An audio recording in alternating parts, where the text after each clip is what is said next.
Exam ഒക്കെ ഒരുവിധം കഴിച്ചു കൂട്ടിന്ന് പറയാം. ഇത് എപ്പോഴും പറയുന്നതല്ലേ, പക്ഷെ റിസൾട്ട് വരുമ്പോ ഡിസ്റ്റിങ്ഷൻ മിനിമം കാണും. അതെ പ്രിയ, നമുക്ക് ലഞ്ചൊക്കെ കഴിഞ്ഞ് 3 മണിക്കുള്ള ബസ്സിന് പുറപ്പെട്ടാ പോരെ? അതെന്തിനാ? ഒരു ഗെറ്റ് ടുഗദർ നമ്മുടെ ടോണി മാത്യൂസിന്റെ വക. അവന്റെ ഇവിടുത്തെ വില്ലയില്ലേ, അവിടെ അവനും വർഗീസേട്ടനും ഫുഡൊക്കെ അറേഞ്ച് ചെയ്തിരിക്കുക. ഇന്ന് നമ്മുടെ ഊട്ടിയിലെ ലാസ്റ്റ് ഡേ അല്ലേ, ഒരു ചെറിയ സെലിബ്രേഷൻ. നമ്മൾ കുറച്ചുപേര് മാത്രം. ജ്യോതിയോട് ഷെർലിയോടൊക്കെ ഞാൻ പറഞ്ഞിട്ടുണ്ട്. നാട്ടിലെത്തുമ്പോ ലേറ്റ് ആവും ജിത്തു.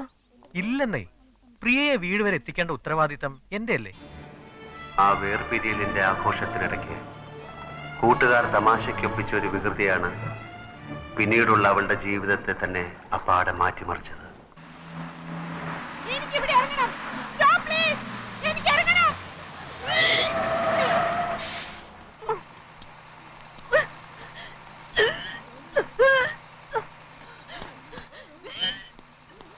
പ്രിയ, എന്തു പറ്റി? അറിയില്ല. പ്രിയ, എന്താ? എന്ത്?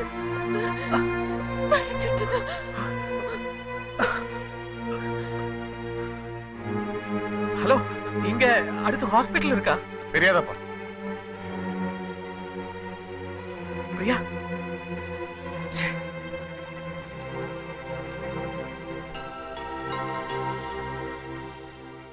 ഹോസ്പിറ്റലിന് ടൗണിലേക്ക് തിരിച്ചു പോകണം. എന്താ പറ്റിയത്? അത് ഒരു ടാക്സി കിട്ടൂ? വിളിച്ചു പറഞ്ഞാ വരും. എന്താ പറ്റിയ കുട്ടിക്ക്? അത് പിന്നെ നാട്ടിലേക്ക് പോണ വഴിയാ. ബസ്സിൽ വെച്ച് തല കറങ്ങി. എന്റെ കസിനാ.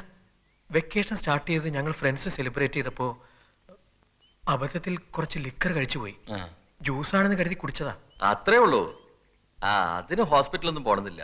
ഒരു മുറി തുറന്നുതരാം. ഷവറിന്റെ ചോട്ടിൽ കുറച്ചേരം നിർത്തിയാൽ മതി, ശരിയാവും. പ്രിയ, പ്രിയ,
ഉണർന്നോ? പേടിച്ചു പോയി ഞാൻ. കുറച്ച് ചിന്തകത്തിയെന്നാ ഇങ്ങനെ ബോധം കെടും ഒരാള്. ഷവറിന്റെ ചോട്ടിൽ നിർത്തി തല നനച്ചിട്ടും ഒന്നും അറിഞ്ഞില്ല. സാരമില്ല, വേഗം ഡ്രസ് ചേഞ്ച് ചെയ്തിട്ട് പോവാൻ നമുക്ക്.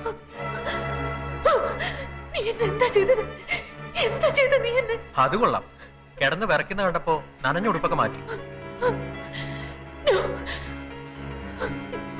ഇതെവിടെയാണ്? എന്തിനെവിടെ വന്നത്?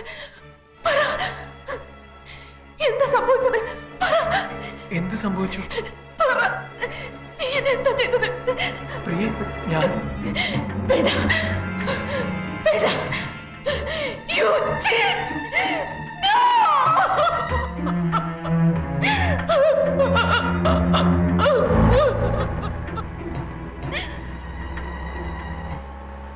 അങ്ങനെയൊന്നും സംഭവിച്ചിട്ടില്ലെന്ന് പിന്നീട് പ്രിയയെ വിശ്വസിപ്പിക്കാൻ നിങ്ങൾക്ക് കഴിഞ്ഞില്ലേ? വിശ്വസിക്കാൻ അവൾ ഒരുക്കമായിരുന്നില്ല. അവൾക്കതിന് കഴിഞ്ഞില്ല എന്ന് പറയുന്നതാവും കൂടുതൽ ശരി. എന്ന് വെച്ചാൽ അന്നേ അവരൊരു മനോരോഗിയായി.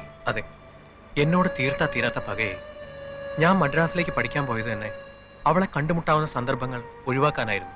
അമ്മയ്ക്കും വല്യമ്മയ്ക്കും മറ്റെല്ലാവർക്കും സത്യം അറിയാവുന്നത് കൊണ്ടാണ് മിസ്റ്റർ സാഗറുമായിട്ടുള്ള കല്യാണം അവർ തീരുമാനിച്ചത്. ഒരു കല്യാണത്തോടെ അവളുടെ മനസ്സ് നേരെയായിക്കോളും എന്നവർ കരുതി.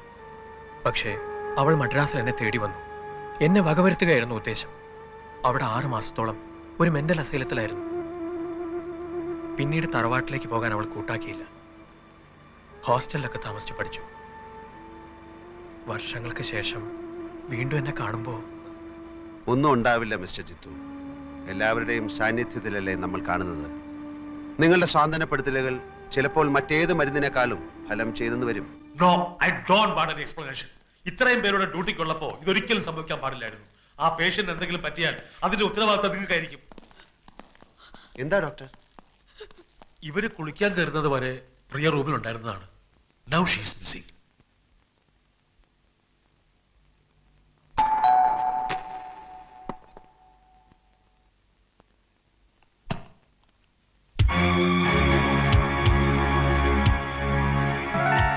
മിസ്റ്റർ ജിതേഷ് ഇല്ലേ? ഇല്ല, ആരാ? ബിടെക്കിന് ഒരുമിച്ച് പഠിച്ചതാ ഞങ്ങള്. ഒരു വീടിന്റെ പ്ലാൻ സബ്മിറ്റ് ചെയ്തതിൽ കുറച്ച് കറക്ഷൻസ് ഉണ്ടായിരുന്നു. ഓഫീസിൽ ചെന്നപ്പോ ആണ് ലീവാണെന്ന് പറഞ്ഞു. എവിടെ പോയതാ? ആരെയോ കാണാനുണ്ടെന്ന് പറഞ്ഞു പോയതാ. എനിക്ക് ഹാഫ് ഡേ ലീവേ ഉള്ളൂ. ഉച്ചയ്ക്ക് മുമ്പ് വരില്ലേ? ഒന്നും പറഞ്ഞില്ല. ഭാര്യയല്ലേ? അതെ. ഞാനിപ്പോ എന്ത് ചെയ്യും? ഇവിടെ വെയിറ്റ് ചെയ്യട്ടെ?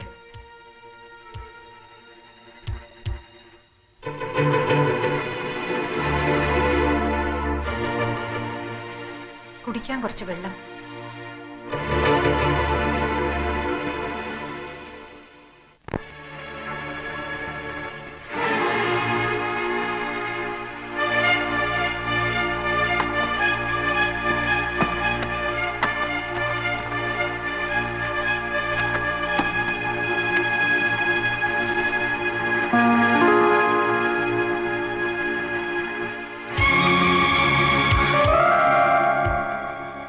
വെള്ളം ഞാനിപ്പോ കൊണ്ടുവരാം.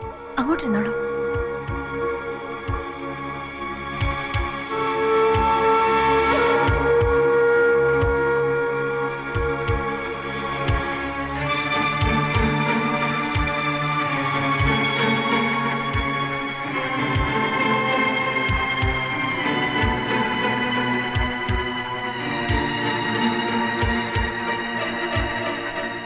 വെള്ളം. നിങ്ങളുടെ കല്യാണം കഴിഞ്ഞിട്ട് എത്ര നാളായി? 2 വർഷമായി. എന്താ പേര്? പേര് ശോഭ.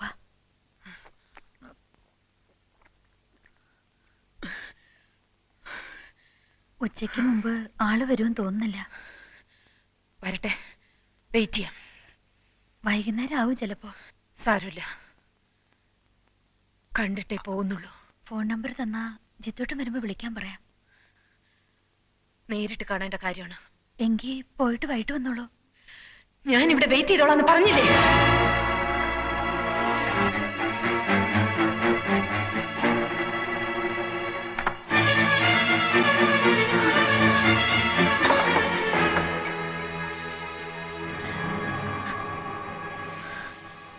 ഹലോ, പ്രകാശനല്ലേ? ഞാൻ ശോഭ. ജിത്തോട്ടൻ എവിടെ പോകുന്നെന്ന് വല്ലതോ? വന്ന് പെട്ടെന്ന് ഇങ്ങോട്ടൊന്ന് വരാൻ പറയോ? അല്ല വേണ്ട, പ്രകാശേട്ടനൊന്നും ഇങ്ങോട്ട് വരുമോ? അവര് വന്നിട്ടുണ്ട്. പ്രിയ ജിത്തോട്ടന്റെ പഴയ അവര് മെന്റൽ ഹോസ്പിറ്റലാണെന്ന് ജിത്തോട്ടൻ പറഞ്ഞത് ഓർമ്മയുണ്ട്. ഇല്ല, അറിയില്ല. എനിക്ക് പേടിയാവുന്നു. ഞാൻ ഒറ്റയ്ക്കുള്ളൂ. ശരി.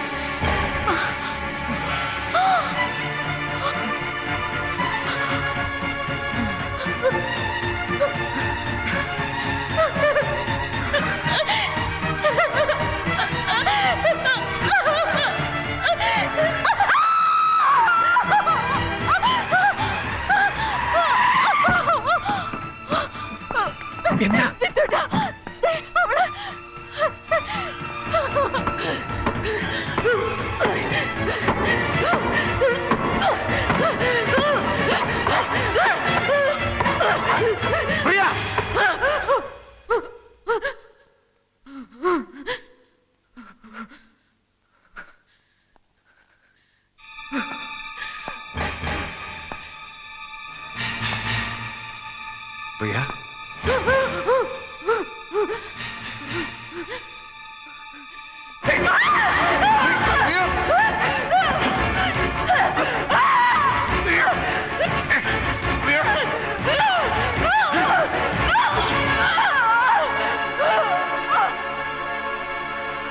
നോ നോ നോ നോ, ഒരു ഡോക്ടർ എന്ന നിലയ്ക്ക് എനിക്കിത് ഒരിക്കലും അംഗീകരിക്കാൻ പറ്റില്ല. ഇത് നിങ്ങളുടെ നോവലും കഥയൊന്നും അല്ല. ഇതിന് ഇങ്ങനെയൊക്കെ ഒരു പരിഹാരം ഉണ്ടായിരുന്നെങ്കിൽ എന്ത് എളുപ്പമായിരുന്നു. ഡോക്ടറും വേണ്ട, മരുന്നും വേണ്ട, ചികിത്സയും വേണ്ട. ഞാൻ മനഃശാസ്ത്രം ഒന്നും പഠിച്ചിട്ടില്ല. ഒരു ചെറിയ യുക്തി. അങ്ങനെ ചിന്തിക്കുമ്പോൾ ചിലപ്പോൾ ഇത് ശരിയാകുമെന്നാണ് എന്റെ മനസ്സ് പറയുന്നത്. സ്വയം നശിച്ചുപോയി എന്ന തോന്നലിൽ നിന്നാണല്ലോ മറ്റൊരാളെ വിവാഹം കഴിക്കുന്നത്. വഞ്ചനയാണെന്ന വിശ്വാസത്തിൽ പ്രിയ എത്തിയത്. ആ വിശ്വാസമല്ലേ ഡോക്ടർ ആദ്യം മാറ്റേണ്ടത്? അതെ, അതിനിതാണോ മാർഗം? ഒന്ന് പരീക്ഷിക്കുന്നതിൽ എന്താണ് തെറ്റ്? ഒന്നും സംഭവിച്ചിട്ടില്ലെന്ന് പ്രിയയ്ക്ക് ബോധ്യമാകുന്നതുവരെ ജിത്തുവിനോടുള്ള പകയും വൈരാഗ്യവും മാറുമെന്ന് തോന്നുന്നില്ല. ഇതുപോലുള്ള അറ്റംപ്റ്റിന് ഇനിയും അവൾ മുതിർന്നെന്ന് വരും. അരുതാത്തത് എന്തെങ്കിലും സംഭവിച്ച ഒരു ദുരന്തത്തിൽ ചെന്ന് അവസാനിക്കുന്നതിലും ഭേദമല്ലേ ഈ ചെറിയൊരു പരീക്ഷണം? സാഗർ പറയുന്നതിലും കാര്യമുണ്ടെന്നാണ് ഡോക്ടർ എനിക്കും തോന്നുന്നത്. പക്ഷെ അതെങ്ങനെ? It is impossible. Doctor please. എനിക്ക് ഇതിന്റെ റെസ്പോൺസിബിലിറ്റി ഏറ്റെടുക്കാൻ ബുദ്ധിമുട്ടുണ്ട്. ആ കുട്ടിയുടെ ബന്ധുക്കളൊക്കെ ഉണ്ടല്ലോ, തീരുമാനിക്കട്ടെ. അവർ സമ്മതിക്കും, എല്ലാവരും സമ്മതിക്കും. ഡോക്ടർ അനുവദിച്ചാൽ മാത്രം മതി.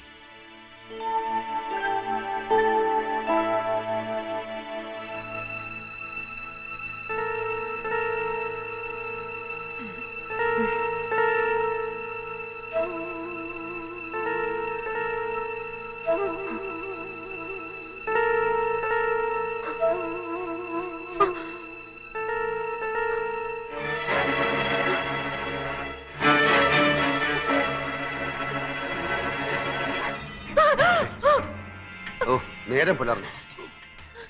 മണി 6 കഴിഞ്ഞു. സാരമില്ല, 7 മണി വരെ സുഖമായിട്ട് കിടക്കാം. കിടന്നോളൂ. എന്താ എന്താ ഇതൊക്കെ?